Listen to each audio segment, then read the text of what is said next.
कनकधारा स्तोत्रम हिंदी पाठ। जैसे भ्रमरी अर्ध खिले कुसुमों से अलंकृत तमाल तरु का आश्रय लेती है, उसी प्रकार जो प्रकाश श्रीहरि के रोमांच से सुशोभित श्री अंगों पर निरंतर पड़ता रहता है तथा जिसमें संपूर्ण ऐश्वर्य का निवास है, संपूर्ण मंगलों की अधिष्ठात्री देवी भगवती महालक्ष्मी का वह कटाक्ष मेरे लिए मंगलदायी हो। जैसे भ्रमरी महान कमल दल पर मंडराती रहती है, उसी प्रकार जो श्री हरि के मुखारविंद की ओर बराबर प्रेम पूर्वक जाती है और लज्जा के कारण लौट आती है, समुद्र कन्या लक्ष्मी की वह मनोहर मुग्ध दृष्टिमाला मुझे धन संपत्ति प्रदान करे। जो संपूर्ण देवताओं के अधिपति इंद्र के पद का वैभव विलास देने में समर्थ है, मधुहंता श्री हरि को भी अधिकाधिक आनंद प्रदान करने वाली है तथा जो नील कमल के भीतरी भाग के समान मनोहर जान पड़ती है, उन लक्ष्मी जी के अधकुले नेत्रों की दृष्टि क्षण भर के लिए मुझ पर थोड़ी सी अवश्य पड़े। शेष साई भगवान विष्णु की धर्म पत्नी श्री लक्ष्मी जी के नेत्र हमें ऐश्वर्य प्रदान करने वाले हों, जिनकी पुतली तथा बरौनियां आनंग के वशीभूत हो अधकुले किंतु साथ ही निर्निमेष नयनों से देखने वाले आनंद कंद श्री मुकुंद को अपने निकट पाकर कुछ तिरछी हो जाती हैं। जो भगवान मधुसूदन के कौस्तुभ मणि मंडित वक्षस्थल में इंद्र नीलमयी हरावली सी सुशोभित होती हैं तथा उनके भी मन में प्रेम का संचार करने वाली है, वह कमल कुंज वासनी कमला की कटाक्ष माला मेरा कल्याण करे। जैसे मेघों की घटा में बिजली चमकती है, उसी प्रकार जो कैटभ शत्रु श्री विष्णु के काली मेघमाला के श्याम सुंदर वक्षस्थल पर प्रकाशित होती हैं, जिन्होंने अपने आविर्भाव से भृगु वंश को आनंदित किया है तथा जो समस्त लोकों की जननी है, उन भगवती लक्ष्मी की पूजनीय मूर्ति मुझे कल्याण प्रदान करे। समुद्र कन्या कमला की वह मंद अलस मंथर और अर्धोन्मीलित दृष्टि, जिसके प्रभाव से कामदेव ने मंगलमय भगवान मधुसूदन के हृदय में प्रथम बार स्थान प्राप्त किया था, यह मुझ पर पड़े।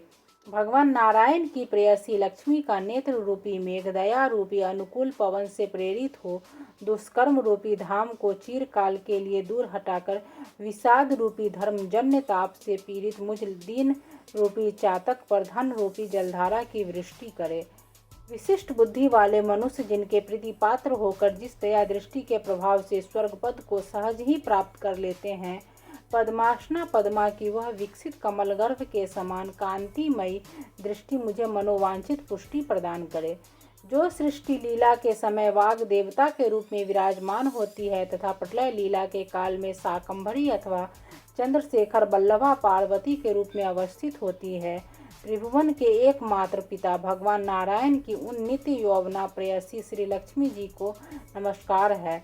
माता शुभ कर्मों का फल देने वाली श्रुति के रूप में आपको प्रणाम है। रमणीय गुणों की सिंधु रूपा रति के रूप में आपको नमस्कार है। कमल वन में निवास करने वाली शक्ति स्वरूपा लक्ष्मी को नमस्कार है तथा पुष्टि रूपा पुरुषोत्तम प्रिया को नमस्कार है। कमल वदना कमला को नमस्कार है। क्षीर सिंधु सभ्यता श्री देवी को नमस्कार है। चंद्रमा और सुधा की सगी बहन को नमस्कार है। भगवान नारायण की बल्लभा को नमस्कार है।